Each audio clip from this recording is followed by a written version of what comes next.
Alô, alô, salve, salve amigos da TV Sou Nick, da TV 247, da TVT, do Nocaute, do DCM, da Ópera Mundi, do Blog da Cidadania.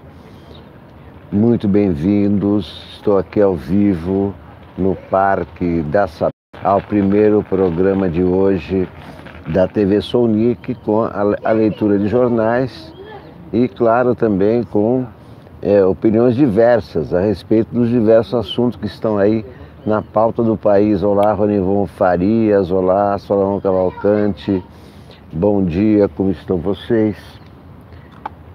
Domingo, hoje está bem menos frio em São Paulo, aliás, quentinho. Aqui no sol, é claro, Fabiano França, Eduardo Bauer Machado, bom dia, bom dia, bom dia a todos. Eu quero contar para vocês uma história de 1989. Gasparotti, Alexandre Gasparotti está aí também, Marli Fontenelle, todo mundo acordando cedo domingo. Quem dorme cedo, acorda cedo. Salve o Estado laico, é isso mesmo, Antônio Eustáquio Santos. Em 1989, que é essa história que eu quero contar para vocês, nas eleições naquela eleição que o Collor ganhou, foi o primeiro pé que os evangélicos colocaram no poder. Os evangélicos já... Gal Evangelista, bom dia, falando em evangélicos, já participavam das eleições desde a Nova República, mas em 1989 foi um ponto, né? The point of no return, foi o ponto de virada. O que aconteceu? O Collor foi pedir apoio ao Edir Macedo, que é o maior evangélico, né? O primeiro, é o maior, é o Papa dos evangélicos. E o Edir Macedo concordou e o Collor perguntou, mas o que você quer em troca? Bom dia, Sérgio Neres de Goiânia.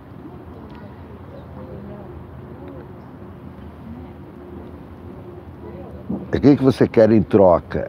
E o Edir Macedo disse, eu quero só uma coisa em troca, eu não quero favores do governo, nada, não quero nada. Eu só quero rezar a tua missa da posse, uma missa evangélica. Ah, tá bom. Collor concordou. Aconteceu, o Edir Macedo cumpriu a sua parte, não é? Ajudou a eleger o Collor. E aí o Collor chamou o Edir Macedo ao palácio, ao palácio não, a casa da Dinda, ainda não tinha tomado posse, morava na casa da Dinda, em Brasília, né? A casa da família dele, ficou conhecida como a Casa da Dinda. Porque para conversar a respeito do acordo, né? E Collor disse então, Edir Macedo, olha, muito obrigado pela sua colaboração e tal. Quanto ao seu pleito de rezar a missa, eu não vou poder atender. Mas você pode pedir o que quiser, você pode contar comigo, as causas evangélicas, o que as igrejas precisarem, pode contar comigo e tal. Quer dizer, pressionado pela Igreja Católica, etc., o Collor não conseguiu atender o pedido de rezar uma missa evangélica na posse dele. E o Edir Macedo compareceu à posse do Collor no palácio. Quem me contou essa história é alguém que estava ao lado dele. Ao lado dele, é uma pessoa do círculo de amizade dele. Ali no meio da cerimônia, no palácio e tal. Palácio do Planalto, a cerimônia de posse do Collor. Determinada altura, Edir Macedo tirou os sapatos. Ficou só de meia no chão. Pisava só de meia no chão. E essa pessoa que estava ao lado dele perguntou: mas, pastor, o que significa isso? O senhor tirou os sapatos estão apertados, o que aconteceu? Ele disse: não, é porque nós temos que pisar com os nossos pés os espaços que queremos conquistar. Isso foi em 1989, né? De lá para cá ele fundou um partido, o PRB, que hoje tem uma bancada, e tem bancadas evangélicas em todos os estados. A bancada evangélica no parlamento é muito forte. E os cultos evangélicos com os quais o Collor não concordou na sua posse, agora acontecem dentro do Congresso, com a participação do presidente da República. Ou seja, Edir Macedo chegou ao poder. Quem está no poder é Edir Macedo. Não é Antônio Mário de Souza, bom dia, Marco Poleto, Tânia. Não consegui ler o teu sobrenome, mas um grande abraço a todos, Márcio, Galvão. Também a outra coisa que aconteceu de 80, e até antes de 89, mas digamos assim que de 89 para cá, foi a multiplicação das rádios evangélicas, né? Sem contar a TV Record, né? Sem contar as outras emissoras evangélicas. Foi uma coisa assim, cresceram como cogumelos, né? Então hoje você vai no dial de rádio hoje no carro, é uma emissora evangélica atrás de outra, e falando aquelas barbaridades, né? Prometendo cura, falando aqueles absurdos e tudo tá na Bíblia, não precisa ler mais nada, a Bíblia resolve tudo e manda o dinheiro para cá. Esses são os evangélicos que estão no poder. Não é que o presidente está favorecendo os evangélicos estão no poder. Estão no poder, então estão querendo impor os seus costumes retrógrados, anticientíficos, porque para eles basta a Bíblia. Você vai conversar com o evangélico, você lê a Bíblia é o bastante, não precisa de mais nada. E eles conseguiram eleger um presidente da República. E os militares, qual é o papel dos militares? Eles são a guarda pretoriana. Eles fazem a segurança desse governo evangélico. Por isso que eu estou dizendo ali, República Evangélica do Brasil. O Estado laico foi rompido no dia 1º de janeiro de 2019, com a posse do Bolsonaro. Mali Fontenelle, Alexandre Gaspar, já tem mais evangélico católico no Brasil? Não sei. Não sei quais são os números. Acho que não. Acho que tem mais católico. Porém, a força política dos evangélicos é muito maior. A força nas rádios. Por onde que os evangélicos chegaram ao poder? Evangelistão. Por onde que os evangélicos chegaram ao poder? Pelos meios de comunicação, pelas rádios e pela televisão. E estão no poder. É muito difícil explicar esse governo porque é uma coisa nova. Nós já vimos ditadura militar, mas a ditadura militar não tinha nada de religião, não misturava religião, era um Estado laico. Porém, ditadura militar, agora não é mais Estado laico. Se o presidente fala toda hora que o ministro tem que ser terrivelmente evangélico, se ele favorece o evangelho, ele é um governo evangélico. Ele rompeu o Estado laico. E se os defensores do Estado laico não derrubarem o governo evangélico, vai ficar aí 20 anos. Eu não estou falando de derrubar com armas, não acredito nisso. Eu estou falando de derrubar nas urnas. Nas urnas. E a próxima prova das urnas está aí, 2020. Eu não vejo a oposição a esse governo trabalhar em função da eleição de 2020. Só vejo o PSL programar a eleição de 2020. E se a oposição perder de novo em 2020, é mais tempo que vai permanecer a República Evangélica do Brasil. Vamos aos jornais de hoje. Estou aqui com a Folha. Só se fala em Tabata Amaral, né? Olha aqui a Tabata. Tabata pagou 23 mil para namorado atuar na campanha. Só que, primeira coisa, namorado não é parente, né? E nem parente, não tem nenhum problema nisso. Nisso não tem nenhum problema. Agora, tem problema quando ela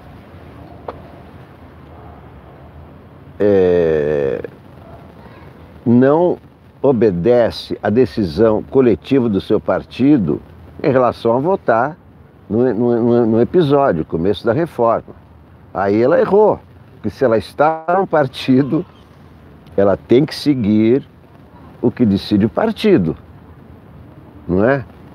Não tem como. Quem não segue disciplina não pode estar no partido. Eu, por exemplo, não sigo disciplina.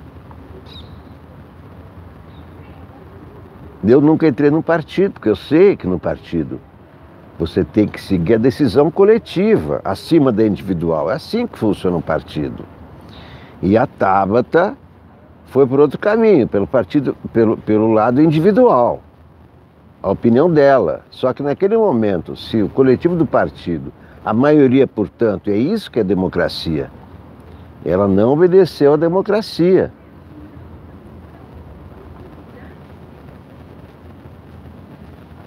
Não parece? Ela não obedeceu à democracia. Porque a democracia é isso, a maioria decidiu, você tem que votar junto. Senão não entra no partido. Aliás, esses grupos, tipo Acredito, não sei o quê, financiados por empresas que estão patrocinando candidatos, estão contrariando a lei que proíbe financiamento de empresa para candidatos, porque é um financiamento indireto. Se são empresas que financiam a formação de candidatos e depois esses candidatos entram para um partido, essas empresas estão financiando campanha indiretamente. Então faz muito bem o PDT em proibir a partir de agora a filiação de pessoas que vêm desses grupos de Acredito, do Luciano Huck, né, que são empresas como da onde veio a Tabata, porque os conceitos desses grupos são diferentes dos conceitos do partido político. Então há um choque evidente. Micheli Souza da Paraíba, salve, salve. Falando em Paraíba, essa frase do Bolsonaro de ontem, que eu acabei de ouvir agora no Twitter, que ele disse com o Onyx Lorenzoni, estava ali do lado dele, não sabia que o microfone estava aberto, e ele disse que não tem que ter nada para esse cara, se referindo a Flávio Dino. Não tem que ter nada para esse cara. Essa frase, ela foi transformada em atos, ou seja, se essa ordem, o Onyx Lorenzoni obedecer em algum ato de governo, discriminar o Estado do Maranhão, isso pode levar a impeachment, porque isso se traduz como um atentado à existência da União, está discriminando um dos Estados. Então, a Constituição não pune palavras. A Constituição pune atos. Se essas palavras do Bolsonaro não tem que dar nada para esse cara, além do desrespeito, né? Além da mentira, a União não dá nada para o Estado. A União só repassa o que o Estado ganhou com impostos sobre agricultura, comércio e indústria do Estado. Só repassa, ele não dá nada. Ele tratou um governador como se fosse o subalterno dele, como se alguém para quem ele dá alguma coisa. Não dá nada, só devolve. E o que acontece às vezes é que o governo federal retém essa grana que é do Estado.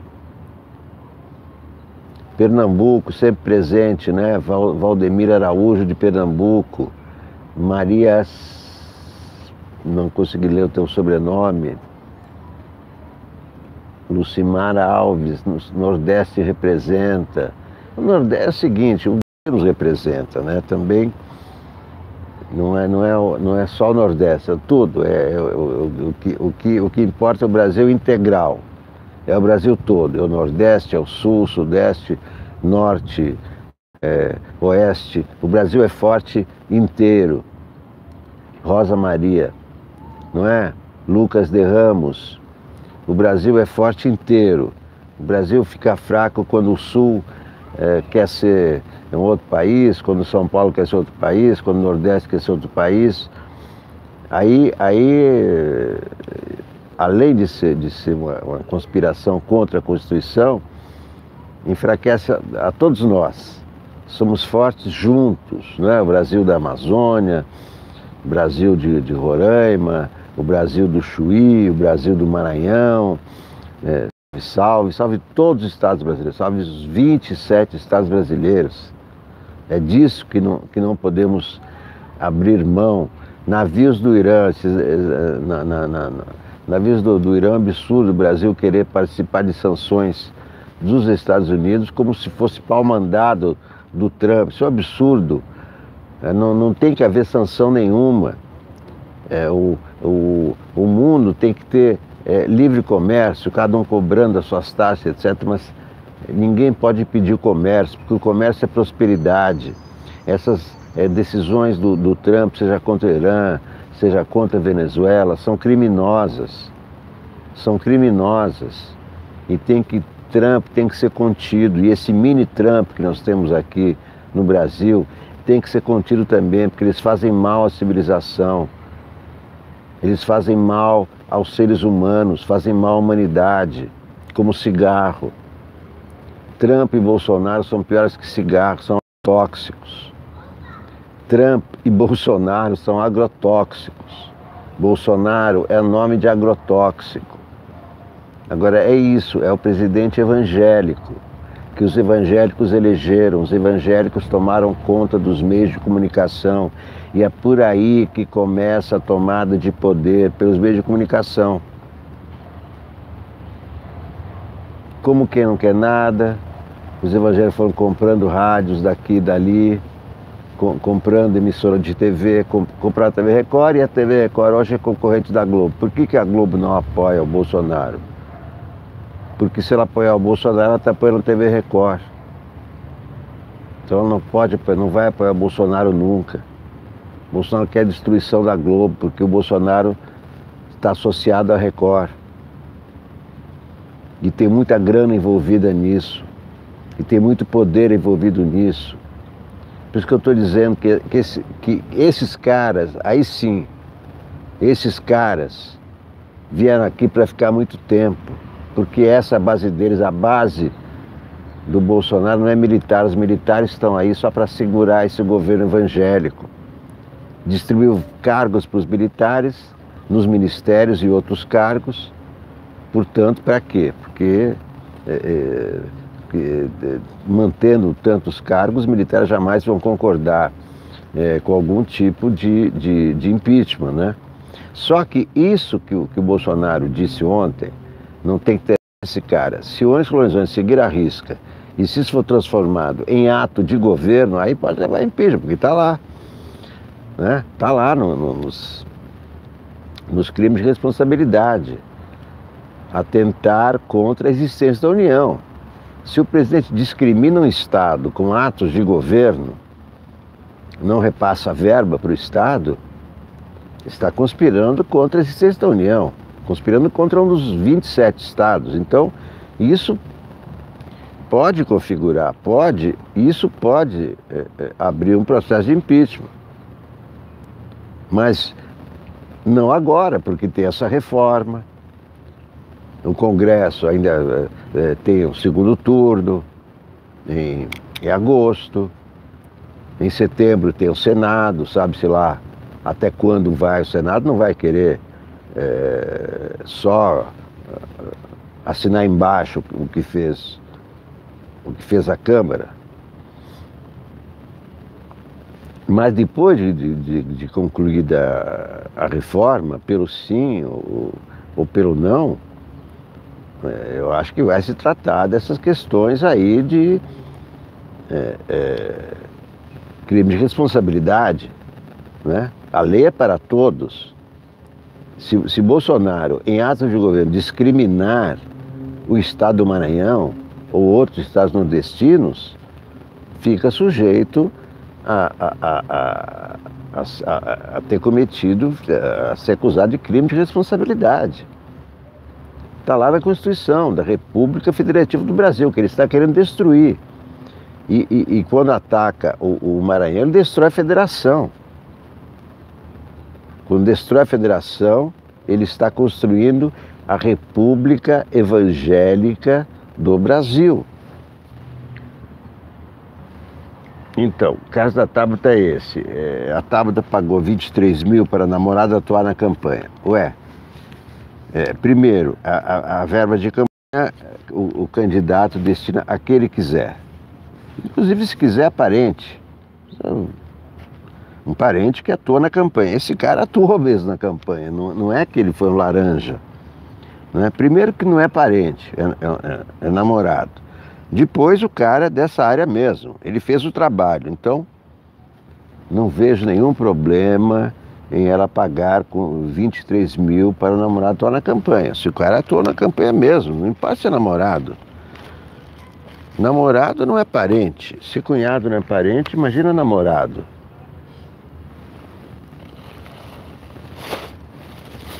Então é o seguinte, eu acho que está tendo muito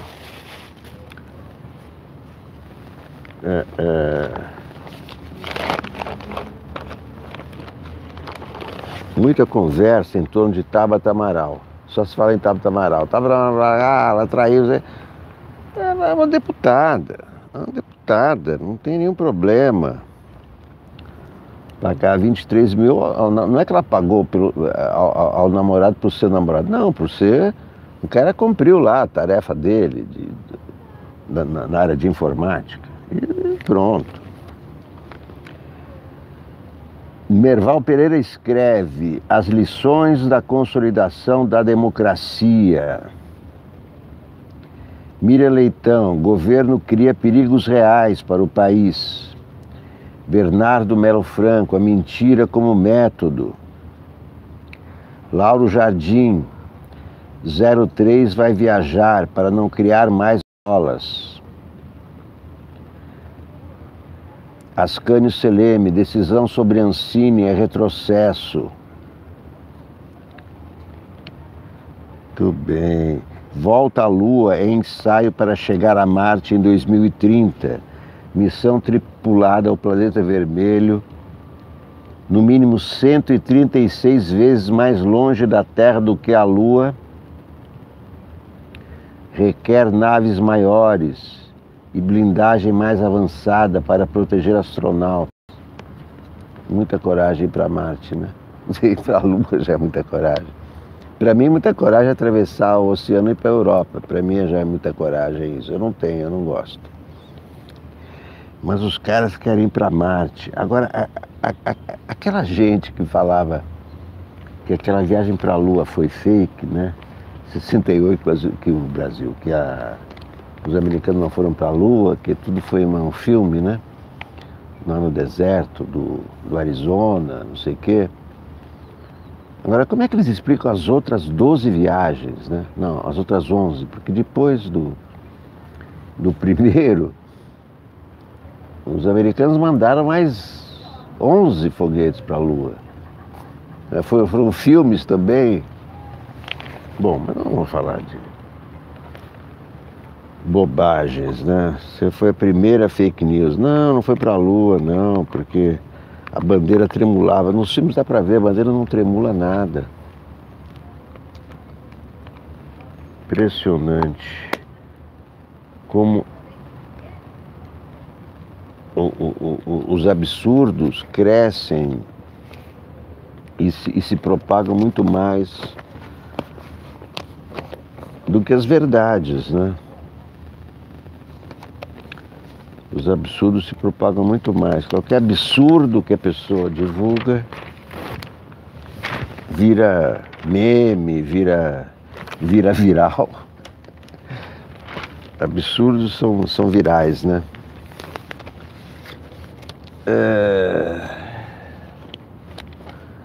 Merval Pereira, não, Merval Pereira tá muito chato, não vou ler, não. Don't come that don't have, olha aqui. Trump e Bolsonaro e a questão do 03 na embaixada. A mentira como método, Bernardo Melo Franco. Todos os políticos mentem, mas alguns mentem mais do que os outros. Com Donald Trump, a mentira virou um método de governo. O presidente dos Estados Unidos espalha fake news como quem troca de camisa.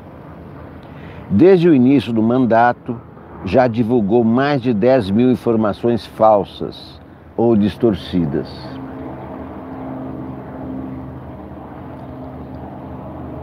A conta é do jornal The Washington Post, que criou um site só para registrar as cascatas do Trump.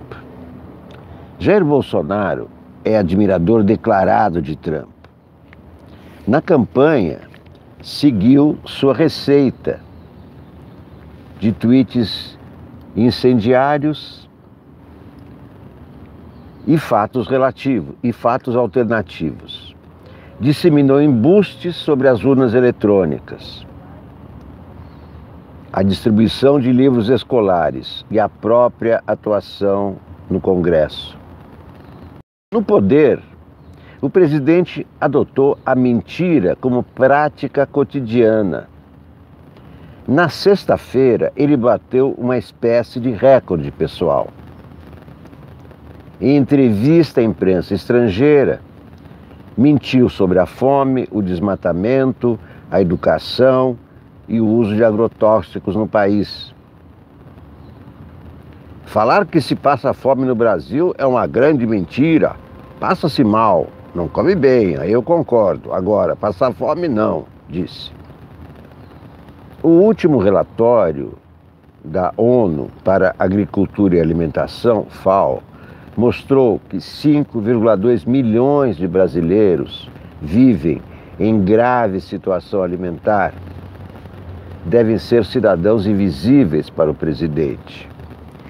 Em resposta ao correspondente alemão, Bolsonaro disse que o Brasil está nos últimos lugares no tocante ao uso de agrotóxicos. A mesma FAO informa que o país é o maior consumidor de pesticidas do mundo. Nos primeiros 6 meses do ano, foram liberadas 239 novas substâncias. Questionado sobre a Amazônia, o presidente repetiu a cantilena de que nós podemos ensinar qualquer país do mundo a proteger seu meio ambiente. Mais tarde, alguém o lembrou de que o desmatamento da floresta cresceu 60% em junho. Irritado, ele contestou os dados oficiais e sugeriu que o diretor do INPE estaria a serviço de alguma ONG, talvez daquela SSS, né? A Organização Silvestre, que quer matar Bolsonaro. Como é que eles vão matar Bolsonaro? Com pesticida, deve ser, com Detefon, né?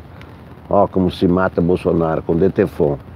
É o plano da SSS, aquela que a Veja pôs na capa essa semana. Bolsonaro também disse que a educação aqui no Brasil, nos últimos 30 anos, nunca esteve assim. A afirmação não bate com a vida real. Em 1991, o país tinha 20% de analfabetos. Hoje tem 6,8%. de acordo com o IBGE. O presidente ainda usou informações falsas para atacar Miriam Leitão. Disse que a jornalista participou de ações armadas contra a ditadura, o que não ocorreu, e contestou as torturas que ela sofreu num quartel do Exército, relatadas à Justiça Militar. 2 dias antes, Trump sacou outras mentiras para difamar a deputada Ilhan Omar, nascida na Somália. Chegou a acusá-la de simpatizar com o terrorismo, reforçando o preconceito contra os muçulmanos. Além do uso contumaz de mentiras, os insultos de Trump e Bolsonaro têm outra característica em comum. Seus alvos preferenciais são as mulheres, de Bruna Surfistinha a Miriam Leitão. Na sexta, Bolsonaro anunciou mais um desejo autoritário. Quer impor um filtro cultural ao financiamento do cinema brasileiro. Nem na época da ditadura existiu isso, afirma o produtor Luiz Carlos Barreto. Aos 91 anos, ele lembra que o regime militar só censurava os filmes depois que estavam prontos.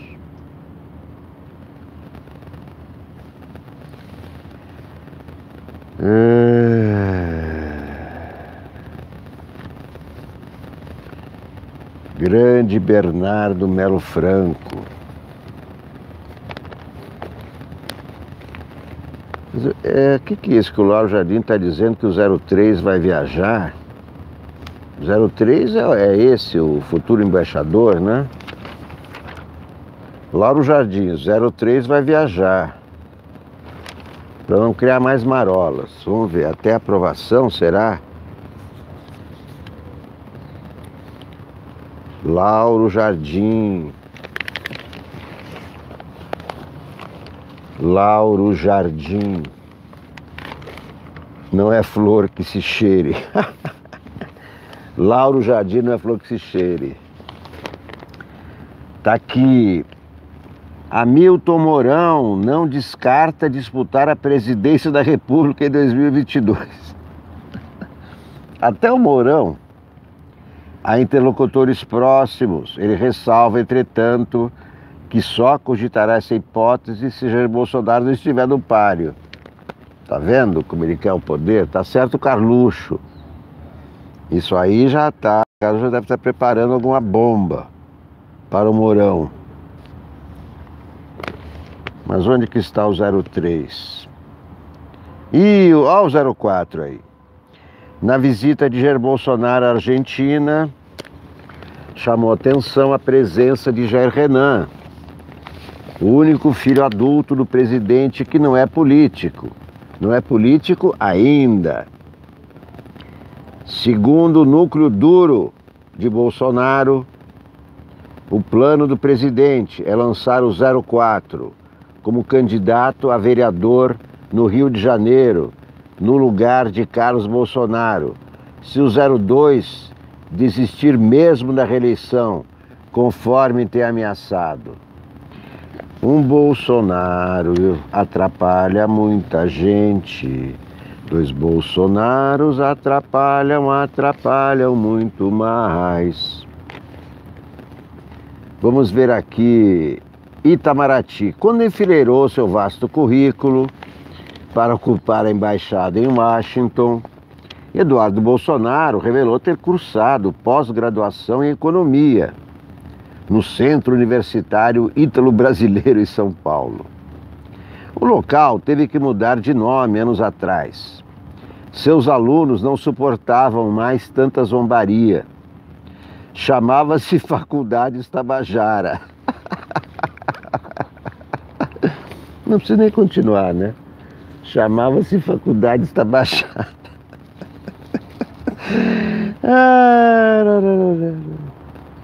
Recuo estratégico, atenção, atenção, bomba, bomba, bomba, recuo estratégico. Eduardo Bolsonaro atravessará a tormenta em silêncio. Por ordem do pai, vai submergir até agosto. Só até agosto? Porque ele submerge por uns 250 anos. Por ordem do pai, vai submergir até agosto e deve fazer uma viagem internacional durante o recesso. Tudo para evitar a criação de mais marolas no seu já conturbado processo de indicação como embaixador. Mas ele causa marola, seja aqui, seja no exterior. Quem disse que não vai causar marola? Você vai visitar quem? A Hungria? Ele vai visitar a Itália ou a Hungria, que são seus países favoritos na Europa, né? Reconheça-se de fato, ninguém tem acesso a Jair Bolsonaro como Eduardo. Nem a Michele. A Michele é o quê? É 00. O 03 mantém um aparelho de telefone só para falar com o pai. Olha que chique. Um telefone só para falar com o pai. Fica desocupado só para falar com o papai. Não é legal? Eu não tenho pai, senão eu faria isso também. Deixar um telefone vago, só para o papai. Quando toca é o papai. Tanto Davi Alcolumbre quanto Rodrigo Maia apostam que, apesar de uma resistência inicial, ao fim, o nome de Eduardo será aprovado pelo Senado. Vai passar na avenida um bloco popular. Na sexta-feira, 26, completa 7 meses a última aparição pública de Fabrício Queiroz num depoimento ao SBT. Agora que Dias Toffoli deu um refresco para o ex-patrão de Queiroz, quem sabe o motorista sai do buraco onde está escondido. Sai nada. Vestiu uma camisa listrada, furada e um chinelão. Tirou foto no Alvorada muito doidão. Mandou preparar a marmita com feijão e arroz e sorria quando Flávio dizia: só falta o Queiroz, só falta o Queiroz. João Dória trabalha para reduzir as atuais 3 horas e 40 de sono por noite para 3 horas. Em algumas noites já tem conseguido. 3 horas o cara quer dormir por noite só. Napoleão dormia 6 horas. Fernando Henrique tem dito que os militares são o que há de melhor no governo Bolsonaro e que não vê a menor possibilidade de uma investida antidemocrática vinda da caserna. Eles são só a guarda pretoriana dos evangélicos, mas deveriam ser a guarda pretoriana do Estado laico. Portanto, não são tão legais assim, né? Davi Alcolumbre andou enciumado nas últimas semanas com o protagonista de Rodrigo Maia. Chegou até a deixar de atender a telefonemas do presidente da Câmara. Maia mandou um recado a Davi: se acalme. Eu ia dizer exatamente isso. Se acalme, que no segundo semestre será sua vez de brilhar, com a votação da reforma da Previdência no Senado. Tô vendo que está causando celeuma, está causando espécie, como diziam antigamente, essa revelação de que Dória quer dormir 3 horas por noite. E um médico recomenda isso. Você já viu um médico recomendar isso 3 horas por noite? Você acha que é verdade? O cara dorme às 3 da manhã, acorda às 6. Alguém acredita nisso? Diz que o João Dória dorme 3 horas por noite. Não, atualmente 3h40. Tá querendo reduzir para trabalhar mais pela gente, sabe? Às 3 da manhã ele já acordou e já está trabalhando. Se for dormir meia-noite, ele acordou às 3 da manhã. E aí, o que ele faz? Fica trabalhando pela gente. Que legal. É por isso que ele quer ser presidente, porque aí ele vai diminuir para 2, aí não vai dormir mais. Se chegar presidente, ele não dorme. Aí é 24 horas direto. Duvido que ele vai dormir, porque aí ele não se aguenta, né? Ele dorme um pouco, sabe pra quê? Pra acordar como governador, entendeu? Pra ser governador, porque ele não... se chegar presidente, ele não vai segurar, não vai dormir mais. Ele vai ser presidente 24 horas, sabe? Que nem farmácia. Dória, 24 horas, 24 horas. Ninguém segura esse cara.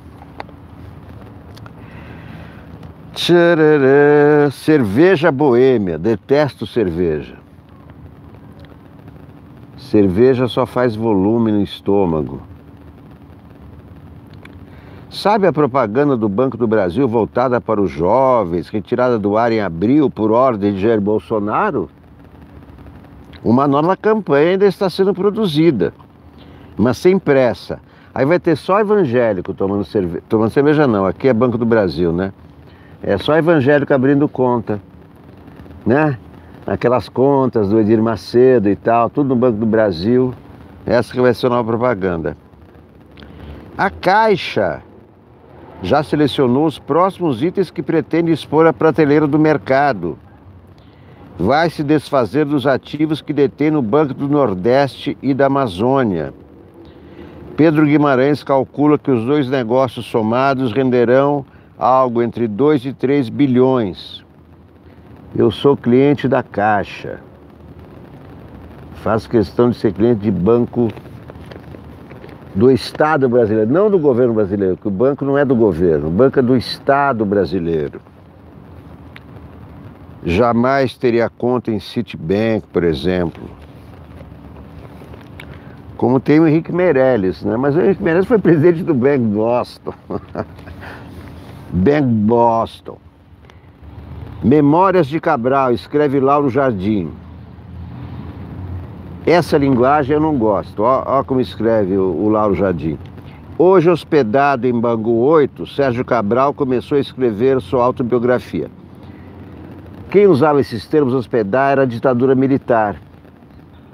Não cabe.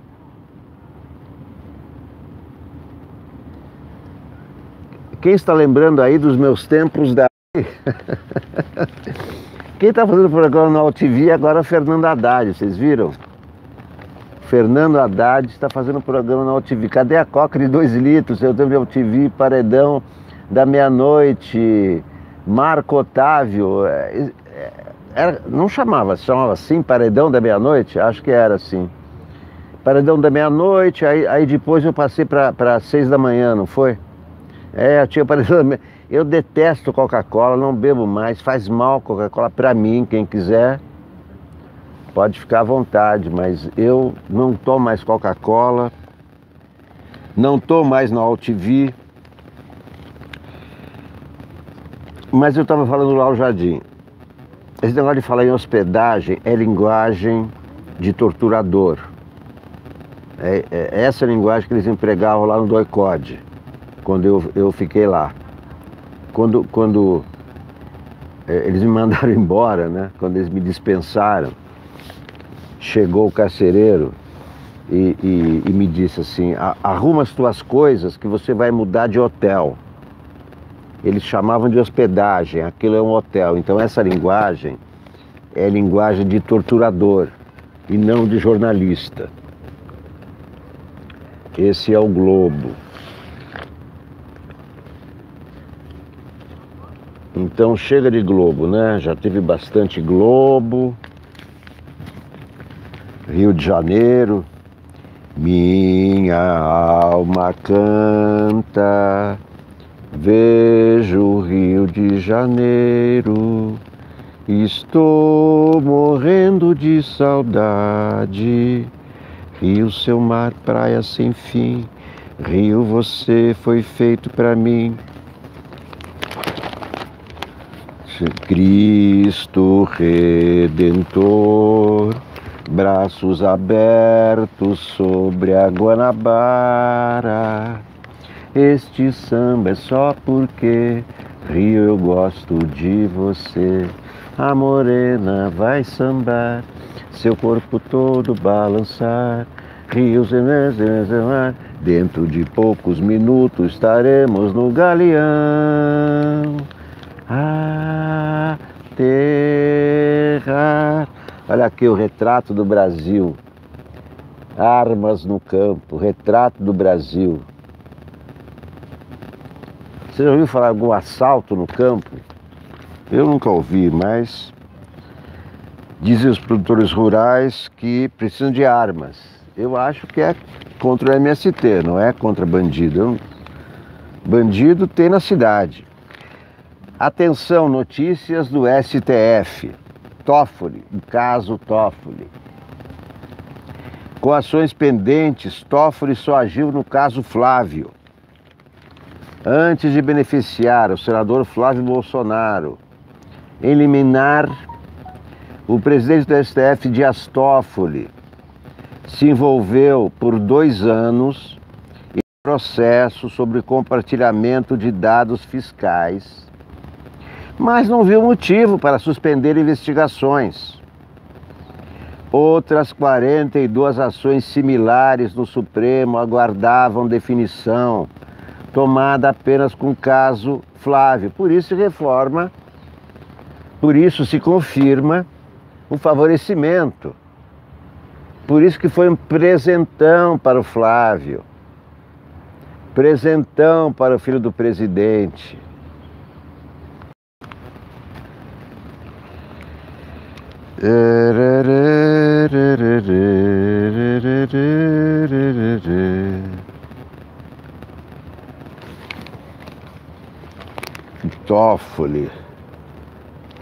Toffoli deu um presentão pro Flávio e pro Queiroz, né?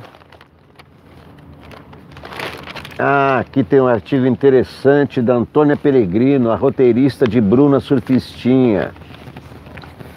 Muito bom.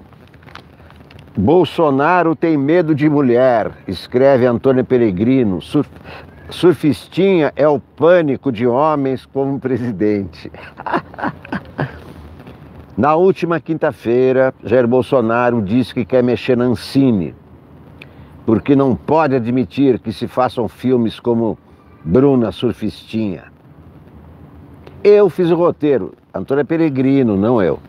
Eu fiz o roteiro de Bruna Surfistinha e fui premiada pela Academia Brasileira de Cinema por este trabalho que atraiu 2,2 milhões de espectadores, gerando uma renda de 20 milhões, além de outros 10 milhões em impostos diretos e indiretos.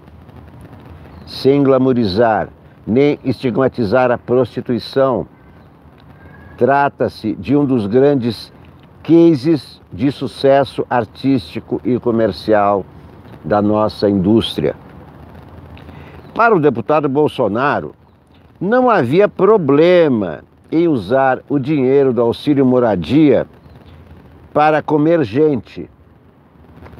Já para o presidente Bolsonaro, o problema do país não são os 13 milhões de desempregados, nem os supostos laranjas próximos de sua família. São mulheres que fazem sexo serem representadas no cinema. A história de Bruna Surfistinha é o pânico de homem como Bolsonaro. Não por ser a história de uma garota de programa, mas porque é a narrativa da libertação de um corpo feminino. Bruna Surfistinha se tornou a garota de programa mais desejada de São Paulo no início dos anos 2000. Qual a mágica? Dar nota aos clientes em seu blog. Eu não sabia que ela fazia isso, não sabia até hoje que ela fazia isso. Nessa operação, ela dava nota. O cara queria ir lá para ela dar a nota dela. Nessa operação, a um só tempo, ela sai da condição de corpo-objeto, que deve servir aos homens, para a de objetificar os próprios homens. Os homens viraram objetos dela. É uma profunda ruptura na lógica do patriarcado. E é precisamente isso que Bolsonaro chamou de ativismo. Desde o início do movimento das mulheres, as ativistas e teóricas feministas viram no corpo feminino uma chave para compreender as raízes do domínio masculino patriarcal e da construção da identidade social feminina como sendo de segunda classe.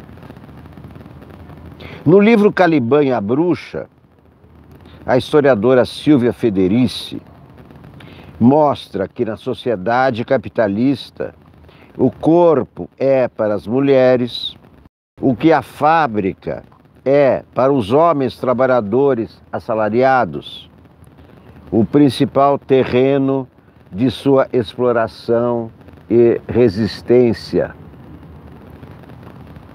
A resistência privada de Bruna Surfistinha, ao ganhar a tela do cinema, torna-se um exemplo de empoderamento, capaz de inspirar outras mulheres. Bolsonaro não é o único a temer a liberação feminina. Um dos eixos da crise da democracia liberal é exatamente esse. O avanço da ultradireita mundial também é uma reação à nossa emancipação galopante, fruto da quarta onda feminista, que arrebatou corações e mentes. Para homens como Bolsonaro, é preciso sufocar essa onda, acabar com esse tipo de filme ativista, para destruir esse tipo de mulher perigosa. E para esse objetivo, a violência não tem limites. O uso de armas de fogo no assassinato de mulheres dentro de residências em que havia posse de armas subiu 29,8% nos últimos 10 anos, segundo o Atlas da Violência 2019. Qual a política pública bolsonarista para combater essa tragédia? Facilitar o porte de armas. 7 em cada 10 brasileiros adultos, 70%, rejeitam esse projeto do presidente Jair Bolsonaro. Entre as mulheres, o índice sobe para 78%, segundo o Datafolha. Altíssima rejeição não impacta. O presidente toca reto. Fanatismo acima de tudo. Lucro da indústria de armas acima de todos. A grande ameaça que a liberdade das mulheres oferece aos fanáticos é a igualdade. A mulher liberada não é antifamília. Muitas vezes ela é mãe e chefe de família. Só não aceita ser tratada como menor, como objeto. O que o presidente ignora é isso. No novo normal, só tem lugar para 2 tipos de homem: em desconstrução ou em decomposição. Bolsonaro não vai durar muito. Palmas para Antônia Peregrino.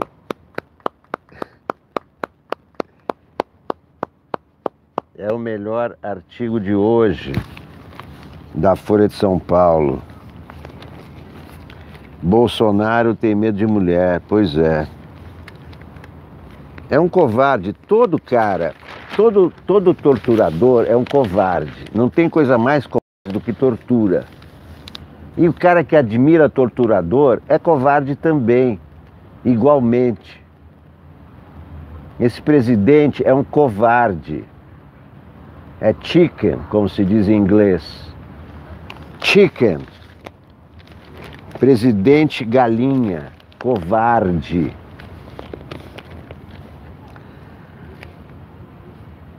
Bruno Covas, você sabe quem é Bruno Covas? A população de São Paulo não conhece Bruno Covas. 40% não conhecem. Aqui está no painel da Folha de São Paulo, Daniela Lima. Aliados do prefeito de São Paulo, Bruno Covas, receberam os primeiros resultados de pesquisas que devem nortear a estratégia do Tucano para buscar a reeleição no ano que vem.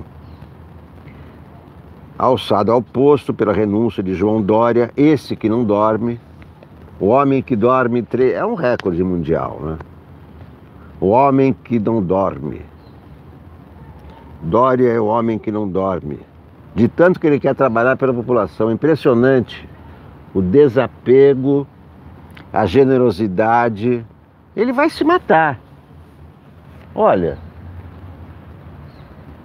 acho que ele tem que fazer uma campanha para ele começar a dormir mais, senão ele vai morrer. 3 horas não dá, né? 3 horas vai morrer. E aí vai deixar de trabalhar pela gente. O que será de nós? Ah, que será de nós sem o Dória trabalhando? Porque ele dorme 3 horas e 21 horas trabalhando pela gente. Ele vai cansar muito, vai morrer. Mas o Covas, tadinho, esse não é conhecido. 40% da população não sabe quem é esse cara. Quem é o tal de Covas? Ele acha que em um ano vão saber. Não vão. Quem está dizendo que Bruno Covas é lindo, fala que é bom político, é lindo. Respeito todas as opiniões, que não sejam opiniões de ódio, que são as opiniões de idiota. Geralmente a opinião de ódio é a opinião de idiota, né? Quem pode ter opinião idiota? Idiota. Alguém está dizendo que ele é dupla game, salve, salve, salve, salve. Bom, então, os dados explicam por que o Covas está cobrando tanto a expulsão do Aécio. Porque o Aécio hoje é desgaste para a legenda. Aí diz a Daniela Lima, se há boa notícia nos dados, está no campo da oposição. A variação do PT é tão ruim que auxiliares do prefeito ousam dizer que a sigla está arrasada na capital. Que horror. Então vai ser a disputa da direita com a extrema-direita, 2020. Joyce Hasselmann contra Bruno Covas. O Tucano está animado com o desafio. Ele tem feito ao menos um compromisso público nas ruas por dia. Mas sabe por que ninguém sabe quem é? Porque ele, de repente, ele mudou a imagem dele, ficou careca. Ele era um gordinho, com cabelão, cara de boco-moco. Agora ele emagreceu e ficou careca. Então ninguém mais sabe quem é. É como o Jô Soares. O Jô Soares também mudou a imagem dele e ninguém mais sabia quem era o Jô Soares.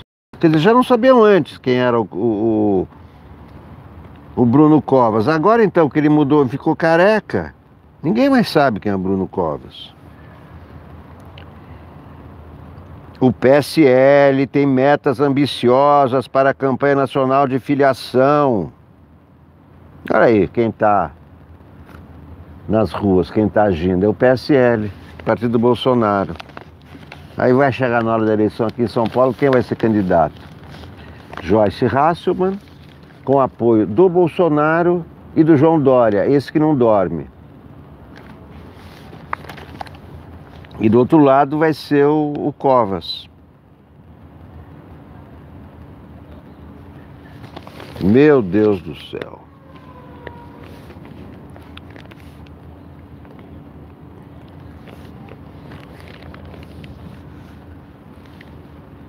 Quanta besteira, mentira, quanta besteira. Caso Tabata Amaral. Imprensa recorre à superexposição e narrativa infantil que opõe a boa à má política, escreve Flávia Lima, ombudsman da Folha. Eu sou contra o ombudsman. Tem nada que ter ombudsman para vigiar o que os jornalistas estão escrevendo. Ombudsman é censura também.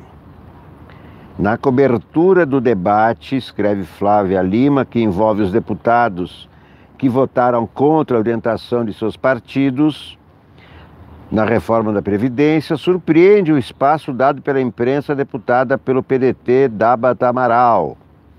Na Folha, em que ela é também colunista, reportagens sobre o caso Tabata, como foi batizado, saíram 10 dias seguidos nas páginas do jornal, pelo menos entre quinta e sábado. Nas redes sociais, a congressista já foi citada 239 mil vezes no Twitter, entre os dias 11 e 19. É mais ou menos o volume do alcance de nomes como os filhos do presidente, 10203. A deputada virou símbolo de desobediência aos partidos no processo de votação da reforma da Previdência. O que acharam seus eleitores? Não se sabe exatamente. Tampouco se sabe quem foram os outros parlamentares que descobriram a orientação de seus partidos. No geral, os que aprovam a reforma da Previdência automaticamente aprovaram o gesto da deputada, visto como heróico, em nome do Brasil. Já os que desaprovam as mudanças viram nele oportunismo e traição. É que as pessoas não sabem como funcionam os partidos. As pessoas não sabem que tem decisões que os partidos tomam coletivamente e daí os deputados têm que seguir individualmente. Decisões de que todos participam, isso é democracia. Acontece no Brasil que as pessoas não sabem muito bem o que é democracia. Nos Estados Unidos as crianças aprendem o que é democracia e Constituição desde a infância. Aqui não. Os adultos brasileiros não sabem como funcionam os partidos, como funciona a democracia, o que é democracia. Então acham bonito o que fez a Tabata. Não é bonito. Não é democrático. O democrático, dentro do partido, é seguir a decisão da maioria. A maioria do partido decidiu, não foi uma imposição de cima para baixo. Foi o próprio partido reunido que decidiu que o partido iria votar contra a Previdência. A minoria queria votar a favor da Previdência e perdeu. Perdeu. Quando a minoria dentro do partido perde, tem que seguir a maioria, o que a Tabata não fez. Ela não procedeu de forma democrática, ao contrário. Ela violou as regras democráticas do partido dela. Se o partido vai punir ou não é outro problema, mas ela não agiu dentro das determinações democráticas de qualquer partido político. Quando o partido tem uma decisão por maioria, todos têm que seguir a decisão do partido. Quem não gosta dessas normas não entra em partido. Eu nunca entrei em nenhum grupo, nem durante a ditadura, seja de luta armada ou de luta desarmada, nada, porque eu sei que dentro de um grupo, dentro de um partido, você tem que seguir a maioria. E como eu não gosto também de seguir a maioria, como a Tabata não gosta, só que eu não entrei no partido. não vou entrar no partido, jamais vou entrar. Aí tem gente chamando a Tabata de traidora. Bom, de fato não é exagero chamar, porque ela traiu a decisão do partido. Ela participou até da decisão. Ela foi minoria, perdeu. Perdeu no voto. Ela fez exatamente como fez o Aécio. Em 2014 não aceitou a decisão das urnas, que houve fraude. Não aceitou que perdeu. A Tabata não aceitou que perdeu. Então a Tabata agiu de forma autoritária, não agiu de forma democrática. Bom, meus amigos, muito obrigado a todos por assistirem, por se inscreverem. Quem não se inscreveu ainda, por favor, peço que se inscrevam, peço que compartilhem, deem likes e etc, etc. Esse é um canal de jornalismo que não leva em conta jamais teorias da conspiração, de terra plana, de o homem não foi para a lua, de não houve facada, etc, etc. E também fake news. Fake news, teoria da conspiração, são afrontas ao jornalismo. Fake news e teorias da conspiração agem para destruir o jornalismo, porque o jornalismo procura a verdade e o fake news e a teoria da conspiração procura confundir. Quanto mais confusão pela frente, menos se enxerga a verdade que está por trás. A verdade não interessa aos regimes autoritários, por isso os regimes autoritários tentam destruir o jornalismo por meio de fake news e teorias da conspiração. Mas tanto eu como milhares e milhões de outros jornalistas estamos aqui para não deixar o jornalismo ser destruído, para sempre insistir em procurar a verdade. Nem sempre vamos encontrar, mas nunca vamos desistir de procurar. Muito obrigado, meus amigos. Até a próxima.